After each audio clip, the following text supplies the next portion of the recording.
Oh, hiya. It's me, Galen. I thought it might be interesting today to talk to you about my diagnosis of Parkinson's.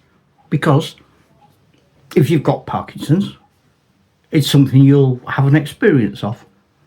And you might be wondering, if you haven't got it confirmed, what it's like, or how do you know you've got it?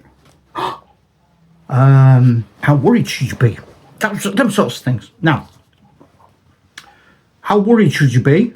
Not at all. There you go.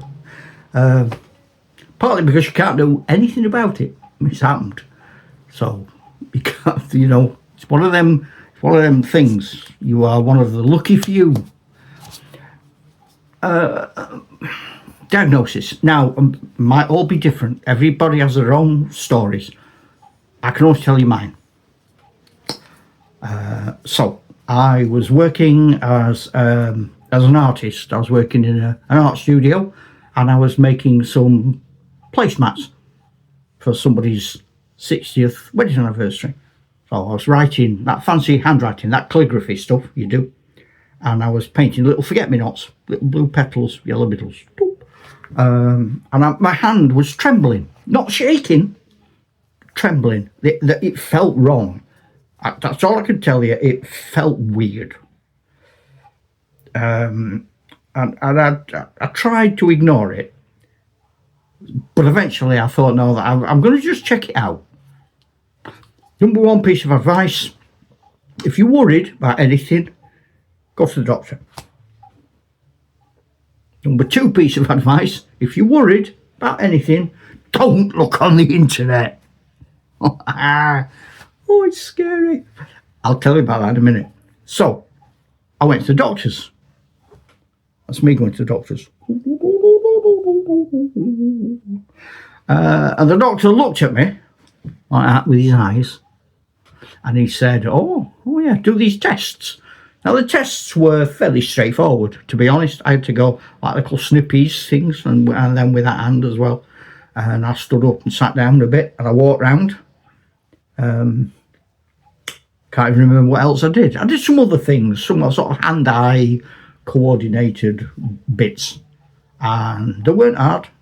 And it weren't like pass or fail. Just did them.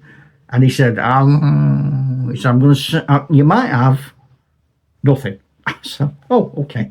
He said, you might have what we call essential tremors. I said, oh, I like the sound of them. That sounds like the sort of thing I used to have as a teenager. He said, no, it's not those sort of tremors. I said, oh. Boom.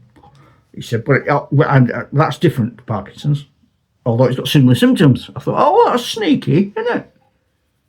Could be in on the back of a Parkinson's diagnosis. So then he said, you might have Parkinson's. But do you know anything about it? And I said, well, my dad had it, and my grandma had it. So a bit, really, second-hand knowledge.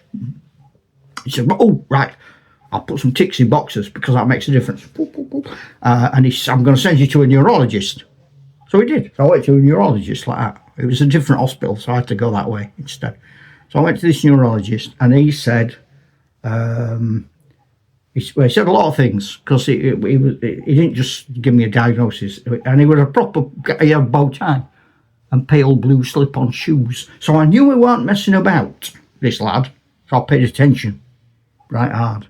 I listened, and he said, you got Parkinson's. I went, oh, boom. I think that was my initial reaction.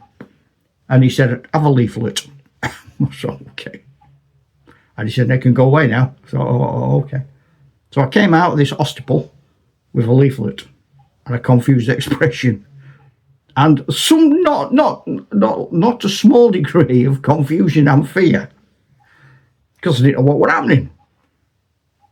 I made a huge mistake, which you must never do. You've probably already done it, so I'm telling you too late. Don't look for your symptoms on the internet. Don't type Parkinson's or don't look at what's going to happen. Don't ask for expert advice. They will frighten the living daylights out of you. Pointlessly, in my opinion. You don't need to know. If it's going to be bad, I'd rather not know. It's not going to be bad, though, as it turns out. They were all talking rubbish. And you watch people who've got Parkinson's. Now, they're ill. Fair enough, that's their story. But they all seem to be a bit keen, shall I say, on telling us the bad stuff. I haven't found many examples of folk who want to tell us the good stuff. That's my job. I am the harbinger of good news about Parkinson's. So, here we go. It's not awful.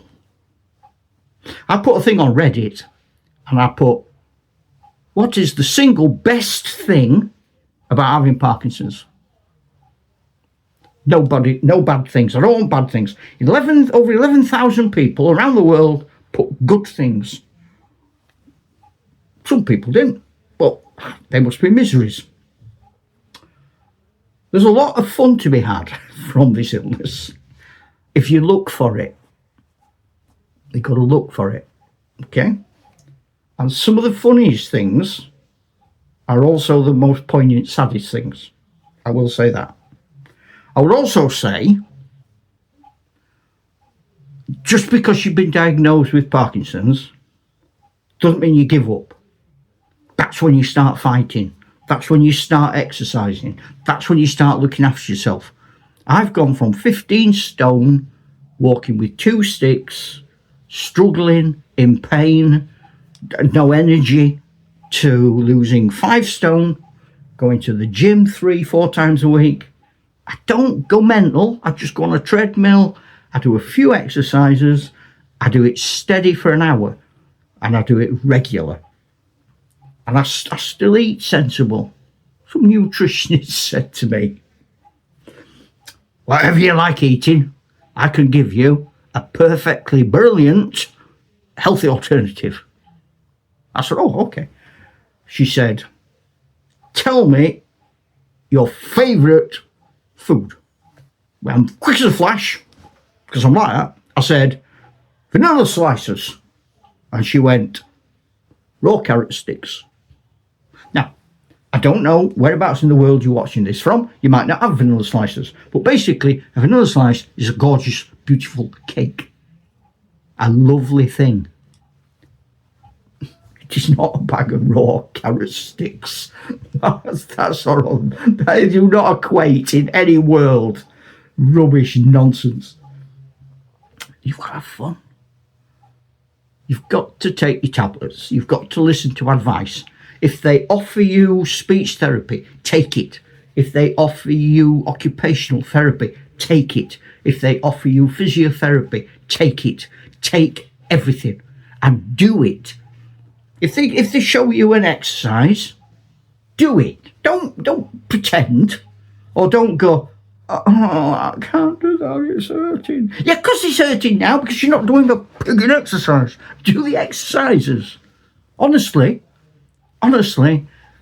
you cannot feel worse than when you don't try. If you get your medication wrong, if you're not getting the right levels, if you're not exercising right, if you're not eating right, if you're not engaging in hobbies. I started doing YouTube so that I could test my brain, because I ain't going to be one of that higher percentage of people getting dementia or Alzheimer's because they've got Parkinson's. It's not happening, right? I've told it. I've had a serious word with my head. It's not happening. So, somebody's going, it might happen. Yeah, no, it might happen. That's not the point. There's a lot of stuff might happen. Sky might fall on my head. I don't know what's going to happen, do I? None of us do. Point is, we're not giving up. We're entering the Witchwood optimistically, and hopefully we'll get out of it in one piece.